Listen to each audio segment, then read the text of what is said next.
All right, my friends, welcome back to Frog Boy X1 Gaming. I'm Andrew, and today we're going to answer a very specific question. Well, actually a couple of questions, so we'll have some PC stuff at the end, but ultimately we want to know PlayStation 5 Pro versus Xbox Series X. How much of a difference is there? Is one better than the other? Is it significantly better? Is it slightly better with the software that we have out today? And maybe possibly kind of look at how the future of this might turn out. So, all right, guys, let's get started with this. So, guys, I've been playing around with my Series X and my PlayStation 5 for the last pretty much 5 days. I actually was going to put this video out yesterday because I'd already pretty much gathered all the information that I really needed just over 4 days. But as you know, the channel got hacked, so that kind of put me behind a whole freaking day. Like, I lost all day yesterday. Wasn't able to do a whole lot of content. So here's the thing. The short answer, if you just got a couple of minutes, yes, the PlayStation 5 Pro is better. And it usually does pretty good. It's pretty snappy. Most games that I played on it, I found myself to be rather rather impressed. I've actually been pretty impressed with the overall 4K image that the PlayStation 5 Pro can deliver.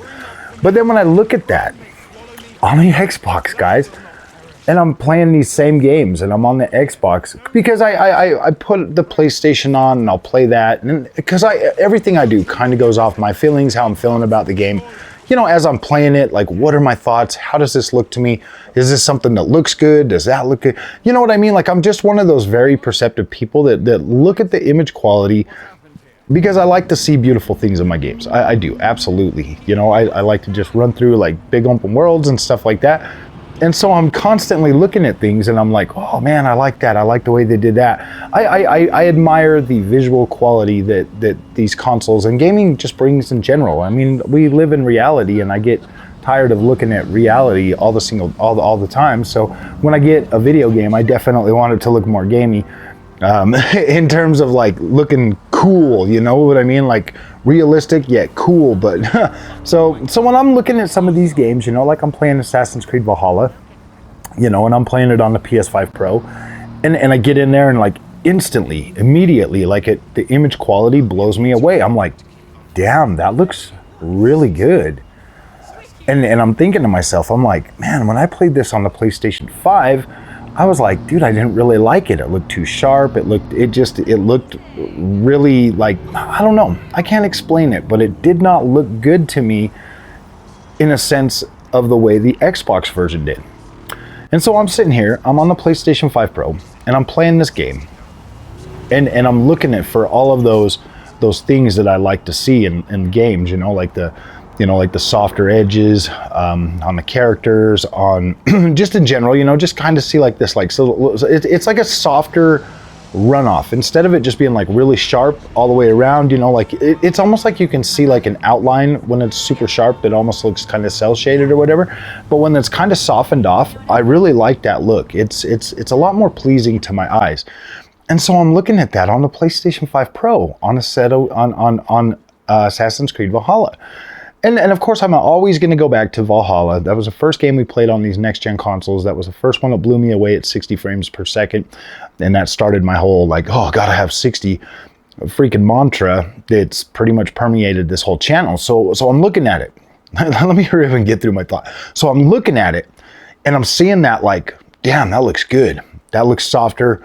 That looks nice. But it looks 4K. Like, it looks dense. It looks good. Like I can see all the pixels. It's not blurry. It's not anything. There's no sign of visual degradation. Like none of the flaws of the visuals are jumping out at me. I'm not seeing like the, you know, like when it's over sharpened, or like some games are just 4K and they're really sharp and really crisp. It just points everything out to me, and I see everything. And so when it's softer and I'm not noticing that because my eyes are just looking all over the place, and everywhere I'm looking, it's pleasing to my eyes, and I'm just like, gosh dang, that looks good. And I'm like, wow, dude, no freaking way the Series X is getting to touch this. And then I throw the Series X version on Assassin's Creed Valhalla. And then I'm going through that, and I'm looking at that game, and I'm looking at the visual quality, and I'm like, like, wait a minute, this looks pretty damn good. I mean, I can tell it's a little bit more softer. I mean, but that doesn't necessarily bug me. I'm like, okay, it looks a little bit softer. And I'm going around and I'm looking at things and I'm seeing the same overall, you know, visual quality, basically. And then I noticed, you know, I'm like, wait a minute, but this has a different color palette. There's a different color science that comes from, you know, PlayStation versus Xbox. You get like two different types of color science. With PlayStation, they have their proprietary deep color system, and that really does kind of add a lot more contrasty look to the overall image quality, which isn't bad. Like it definitely looks good on a lot of these games that I've been playing on the PS5 Pro. Whereas on the Xbox, you get this more colorful, vibrant, bright, just you know, more. It's more vibrant and so not as super contrasty and stuff. So I mean, obviously on the PlayStation, that contrasty is going to add a little bit more depth to it, whereas the Xbox version is going to add, you know, more just like, whoa, man, this is nice and it's bright and it looks good. So either way you look at something like that, Assassin's Creed Valhalla, you look at the overall image quality of both of these games and you're just like, gosh dang, those really look very good. And so, you know, that's one that I'm like, wow, man, it's a slight win for the PlayStation 5, clearly, because you can see, you know, the overall image quality is just more dense. It looks, you know, it looks more full. It's not soft. It has that perfect balance between, you know, the image quality and the softening of overall world design and world materials and stuff. So I'm looking at that and I'm like, dang, that is very, very nice. So let's call out the elephant in the room. If there's like one game that absolutely, in my opinion, completely, you know, destroys like the Xbox Series X version, I would probably have to maybe go, and this is just out of the games that I've played, like one that like absolutely stands out above everything else. I really can't think of one. I can't think of any game that the PlayStation 5 Pro just looks so much better that I wouldn't find myself satisfied playing that same game on the Xbox Series X. There's not one. So if you look at that and you take that into consideration and you've already got a Series X and you're playing on a 4K TV, that might make you feel like, okay, well, maybe the PlayStation 5 Pro isn't worth the money. And you know, guys, all of these games that we're playing, I mean, there are some that definitely look better because of PSSR, you know, like the Crew Motorfest obviously looks better, and some of these other games clearly look better than the Xbox version because they have that extra upscaler. But when you get into a game like Outlaws, Star Wars Outlaws, there is not a significant difference between the two games that you're like, oh my gosh, man, that one looks better. But these are still early days for PSSR. They are early days, and you know, as this generation continues to move forward, I think that you're going to find that the PlayStation 5 Pro developers being able to tap into that extra power on the PlayStation 5 Pro is also going to improve the Xbox version. Actually, take that back. There is one game that absolutely looks significantly better on the PlayStation 5 Pro, and that is Dying Light 2. Dying Light 2 on PlayStation 5 Pro looks very clean and very good. On the Xbox version, it still has that, you know, 1080p to 1440p kind of pixelated look in the trees in the distance and everything else, and you can kind of just see like you can see the lower bounds of the resolution, whereas on the PlayStation 5 Pro, it definitely looks higher to where it looks cleaner. That, I think, yeah, maybe that is the one. I will do a side-by-side video of that game. I'm still getting ready to do that. Like I've been working on it, trying to get the time of day in some of these open world games. They just don't line up, and I don't like to do like the cut scenes. I'd rather be out somewhere running around, getting some good footage, and then kind of do a side-by-side. So in that term, you know, it's one of those things where with games like Star Wars Outlaws or some of these other games that are, you know, finally being able to utilize PSSR or being able to tap into that extra raw power of the PlayStation 5 Pro, I do think that will trickle down to the Xbox Series X, and that that improvement that the PlayStation 5 Pro can bring is also going to improve Xbox Series X visual quality or performance or something like that. Most of the developers out there right now have been targeting PlayStation 5 base as their lead or as their console for you know, that was what they were trying to do. They're like, hey man, we need to get it to work. We want 60, we want this, we want everything else. You know, we don't have the power budget, whatever. So they do that, and then they just port to Xbox and don't really go in and try to tune or do anything for that. So when you look at the PlayStation 5 Pro having that extra added freaking power, that power range, now developers can actually start tapping into more of what Series X can do as well. And I mean, it's the same architecture, obviously RDNA 2, but when you really look at it, you know, with how PlayStation 5 has like 30 something cores, and then you got the Xbox, which has 50 or whatever, you know, you got two different freaking gigahertz, or you know, the clock speeds that these GPUs and CPUs are running on. So it's kind of, you know, giving PlayStation an edge in certain things, and then it's giving Xbox an edge in other things. You just find these differences, whereas now it's a lot more like for like on the Pro consoles. You know, they both have a lot more CUs. They definitely both have more processing and everything else. So I think you are going to actually see a little bit of that trickle down to the Xbox Series X over the coming, you know, over the rest of this generation. I think you're going to see an improvement just due to the fact that PlayStation has a stronger console, and that being the lead console on the market. I think you're going to see some of that come over. Now, I'm not 100%, like, I definitely wouldn't recommend selling your Xbox Series X and buying a PlayStation 5 Pro. I still believe and fully believe that Game Pass is the best value in gaming. As it sits right now, you get brand new games day one for a subscription price. That means if you want to play the game the day it comes out, you pay the subscription price and then you play it. If it's a game you don't like, you're only out the subscription price. You still have other games that you could play to try to get your money's worth. So in my opinion, I still think that if you have a Series X, I would honestly just recommend like a 1440p monitor. I would have both. If you can swing it, get a 1440p monitor and your 4K. The games that look good and run great at 4K, play them on your 4K display. The games that are lower resolution and you know, suffering from image quality on the 4K screen, just play them on a 1440p monitor. That's literally what I've been doing for the last 4 years with the consoles. As I've played a lot of my games from PS5 and Series X on a 1440p monitor because that was just the better experience.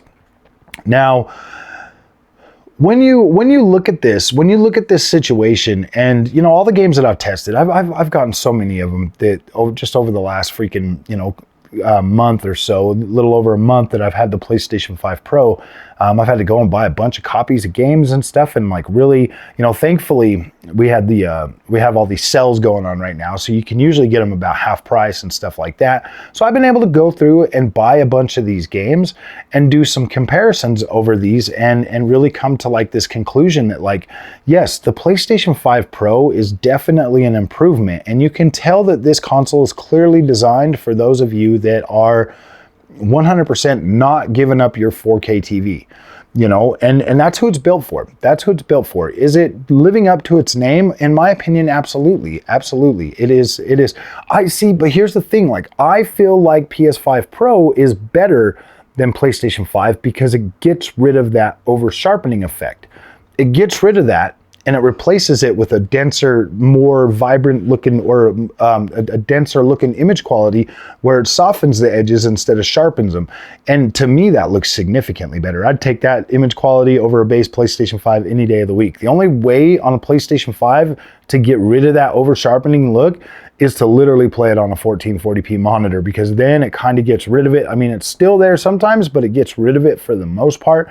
So that's why I definitely recommend a 1440p monitor. But you got to understand, my likes are subjective. They are my opinion. They are how I like to enjoy my gaming experiences. There's no right or wrong way to like and play video games. It's, my subjective, my subjective opinion for how I like to visualize my games and how I like to see that's me, and the only thing I can do is maybe, tell you my point of view, and then maybe you're like, oh yeah, and then watching this video, you'll look at your game next time and you'll either see or you won't see what I'm saying, and you'll either like it or you won't like it, and then you'll be like, oh, okay, I get it. You know what I mean? Like, you don't, it's not something that like, it's not something that you're gonna, like, you'll notice it when you see it. Like, you'll notice it. Like, you'll be like, oh, okay, I get it.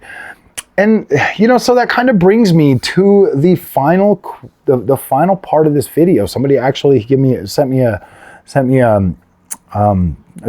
message, or a comment on the channel saying that they liked my videos and they just wanted to know about like upgrading to PS5 Pro or going PC. And was talking about the stuttering and stuff. Now I'm going to be as honest as possible. This comment is not made to stir any pot or make anybody upset. I've tried both NVIDIA and AMD. I've had stuttering on both of them. I've had games crash on both of them. I've had driver issues mainly with NVIDIA's beta app. The beta app was the only real time I ever had like any like major issues when it comes to like overall freaking like actual freaking driver issues, and maybe there was one that was like I mean obviously there was the whole thing with the AMD drivers that would make it so if you turned on that latency thing on certain games they would ban you or something for cheating. So I mean there's that obviously, but that never affected me because I don't play those games. But the overall experience out of both GPUs, playing the exact same games on the same PC with the same monitors, my AMD experience has always been smoother and cost less money overall, and I've always gotten more bang for my buck. I have never once turned on my AMD GPU, started playing a game, and been absolutely like, I've never once have I ever felt, oh man, I wish I had an NVIDIA GPU for this. Never once have I felt like that. Every time that I've ever tried to utilize any kind of the ray tracing or any of that stuff, in my opinion, is if you can't fully use it, maximum settings, full ray tracing, over 60 frames a second, have a smooth experience, shit ain't worth it. It's just not worth it. And I've never, ever have I been able to fully utilize that in a way that man, most of those games still stutter. If it was the 12 gig, 10 gig, the 10 gig 3080, I'd get stuttering. It was the 3060 Ti stuttering, and it was always like a VRAM issue because I was always trying to play these games at the resolution that those cards are supposed to be. I figure 80 class is 4K, 70 class is 1440p, 60 class is 1080p. I feel like that is a respectable the mindset to have for those cards. I feel like each one is in their own category, and then clearly the 4090, 3090, 4090, 5090, those are work GPUs. Those are designed to not even be in a gaming system, but you can use them. So yes, in my opinion, the 80 series is the top dog. Now, when it comes to AMD, I have always been able to fully utilize all AMD features, whether that's AMD's fluid motion frames, whether that's HyperRX, whether that's ray tracing that actually tuned for AMD. I can run it at a good frame rate, with or without FSR. I can always use FSR. Other GPU manufacturers can use FSR and frame generation if it's an FSR 3, but you get driver level frame generation with AMD. So the fact that like people will say that NVIDIA has more features, no, NVIDIA has features that only a select class of their card owners can actually utilize, whereas AMD has features that every manufacturer can utilize. For the most part, except for the driver level stuff, like fluid motion frames. Like fluid motion frames too, that is definitely for your AMD cards, and it's like 6,000 and 7,000 series cards. So yeah, guys, when I look at the overall experience and I actually look at like features that you can actually use on AMD plus the biggest one of the biggest ones. I got a 1440p monitor, I got a 4K TV. And is what I like to do is turn on virtual super resolution on my AMD GPUs. And is what that does is that allows me, if I'm playing on a 4K screen, so you have that many pixels, you have 4K pixels, right? You have 8 million pixels. Well, if you bump it up, you know, your resolution, because virtual super resolution will let you bump that up to like 6K, 8K. So if you bump that up to 8K, that essentially doubles your pixels or however many more you get, but then it still displays all of those pixels on your 4K screen. And that makes your image quality look better. You don't need DLSS, you don't need FSR, you don't need any of this stuff. So if you have games that you can run really, really well at, like, say you buy a game, say you buy like a last gen game, you know, something old, like your favorite game or whatever, and you're new to PC and you put it in there and you're like, wow, man, I get like 500 frames a second playing this on an AMD 7900 XT at like 1080p. So then you're like, all right, well, let's raise the resolution. Let's see what 1440p looks like. And you're like, gosh dang, man, I get 495 frames at 1440p. So you're like, dude, you know what? Let's try 4K. So you go 4K. Now you're like, ooh, dang, now I get like 390 frames. Still playable. And you're like, wait a minute, let's see how many frames I get at 6K. So you bump it up and now you're like, dang, dude, now I get 150 frames. And then you bump it up to 8K and you're like, dang, dude, I'm getting 75 frames at 8K. And this quality of image just looks, woo, so much better. That's the thing that, like, most people don't understand. Like, yes, NVIDIA lets you do that too, but due to the fact that, like, the higher the resolution, the more VRAM you're going to use. And most of those cards, most of them NVIDIA cards, they kind of cap you out at like certain resolutions. Like, I don't think I ever was able to get that 4080 to go past like 6K or something. And then I had to turn off like DSC on my monitor, because if you have a 240 hertz monitor, then you're going to have to turn off some of that. You're going to have to turn off that feature, like that algorithm or whatever that lets you go up higher frame rates and stuff. It just kind of lowers the data streaming or something. You're not losing any like real visual loss or anything like that, especially if you're like upscaling it and then downscaling it. You're not losing anything. So you're getting in there. And then on the NVIDIA cards, it's like, dang, dude, there's always, to me, it always just seemed like there was some kind of roadblock making my NVIDIA experience just more of a hassle than an enjoyment. And so, you know, and to couple that with the over sharpening look of how DLSS literally treats everything, I'm just like, dude, I don't like it. Some people love that sharp, crispy look on everything. I don't, man. I mean, I get that it gives you like that image quality, that like, oh my gosh, everything is just so tactile and like so detailed and everything. And then when you really stop and you really look at it, it's not as detailed as a lot of people would have you think. It just looks sharp and crispy. Like everything just looks really sharp. I don't like it. It's not that I hate it. I prefer the AMD look over the NVIDIA one. It's a simple thing. It's simple. It's subjective, my friends. It's subjective. I like AMD. I think it does an incredible job. I think they have a great value proposition for what you get out of those GPUs versus what you get from an NVIDIA card. And then, yeah, you actually get to use the feature set. I mean, I'm not saying that you can't use the feature set. I'm not saying that you can't lower settings on NVIDIA and do whatever you want. You can, but I don't think within 2 years you should be lowering settings. I don't think you should, but okay. Well, that's pretty much my take on this. I don't necessarily think the PlayStation 5 Pro is like worth it for like the average person. That, yeah, I don't necessarily think it's just like, I don't know if it's like a must buy, but I know it's something that I really enjoy. And if I'm being honest, I really enjoy it. I really enjoy playing it. I've been playing it a lot more than I've been playing on the PC. A lot of that is due to like testing and making content, but I do find myself drawn to want to turn it on to actually play it on other games. So I have been going back and I have been looking at games. I got a lot of games downloaded, and that's helping me get in there and want to keep, you know, just making some content for that. So I'm feeling pretty good about it. I'm very happy with my decision to pick up the PlayStation 5 Pro. It has actually been a really big boon for the channel. It's definitely helped out a lot. And I'm finding myself to be very positive about this experience with PS5 Pro.